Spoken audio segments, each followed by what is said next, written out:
ngo aya ni amategeko wakwita aya zahabu y'agaciro gakomeye cyane ngo yakagombye kuba agenga abagabo. Uri umugabo reka tugende, ngo abagabo ngo nuhura n'umukobwa cyangwa se umugore ngo ndagira ngo muhindure ibi bintu guhera uyu munsi, ngo ntimuzongere guhita mutekereza kuryamana n'abo bagore cyangwa se abakobwa bwa mbere mukibabona. Ngo jya witekereza cyangwa se jya wifata nk'uwihaye Imana muri iyi ngingo cyangwa se kuri iyi ngingo, ngo kandi rekeraho nyamuna murekeraho kugerageza kuryamana na buri mugore wese muhuye nawe mu nzira zanyu. Ni abagabo nuko dutangiye ngo rekeraho guhora ushaka kuzarongora isugi umukobwa utarigeze uhura n'umugabo. Wumve ndagira ngo ubwire ko niba wowe utarifashe kuri iyi ngingo ugabanya rekeraho ngaho twarakaye aha ngaha. Abagabo benshi bangiza abakobwa b'abandi batagira ingano, ngo ariko ntabwo bajya bibaza ngo mbese abo bakobwa bose bazashakwa n'abandi bazajya hehe. Ni ikibazo. Ngo mbese gute umusore wigize indaya mbi mu busore bwe ahora yirahira, usanga ahora yirahira uzashaka umukobwa cyangwa se umugore utarahuye n'umugabo. Ngo ubundi tureke n'ibyo ngibyo. Abakobwa b'isugi b'amasugi niba hari no kubeshye ngo ntabwo ari bo bavamo, nta nubwo ari nabo bavamo. Abagore beza sinabo bubaka ingo ngo zirambe zikomere. Ibyo ngibyo nta gihamya gihari, nta gihamya ihari ihamya ibyo ngibyo. Umukobwa ngo ni isugi cyangwa se yaragutakaje. Icy'ingenzi ukeneye nk'umugabo ngo ni umukobwa w'imyitwarire myiza ushimwa n'Imana cyangwa se ufite imyitwarire ishimwa n'Imana. Ngo niba uri umugabo ukaba uri umusirimu utazakora ikosa na rimwe ngo wisange warunguye umukobwa wo mu cyaro, shyira akadomo aho ngaho. Nakubwiye ngo ni amategeko ya zahabu agenga abagabo, yakagombye kuba agenga abagabo y'agaciro. Ngo umukobwa wo mu cyaro akenshi nta bintu abazi.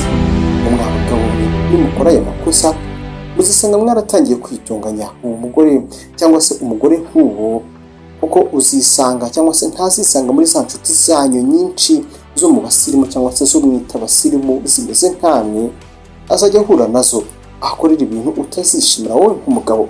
Ibibazo bizatangira mwibuke ko twatangiye tuvuga ko cyangwa se tuvuga ngo wowe uri umugabo w'umusirimu.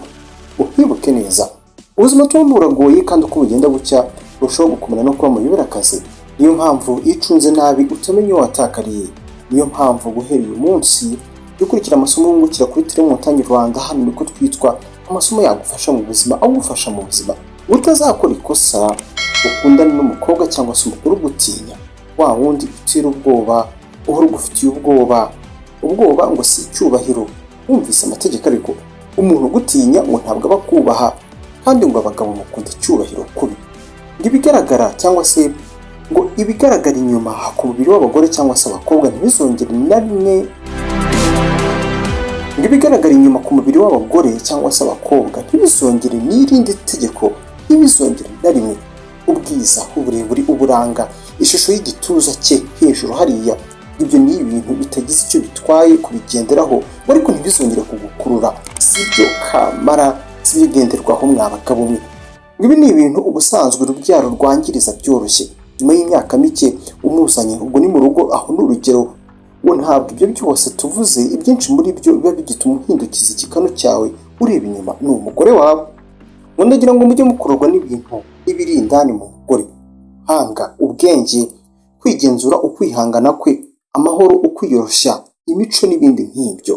Umvira itegeko. Umukobwa ntuzakururwe nawe ngo kubera ko afite ku mafaranga cyangwa se ngo iwabo ari abakire.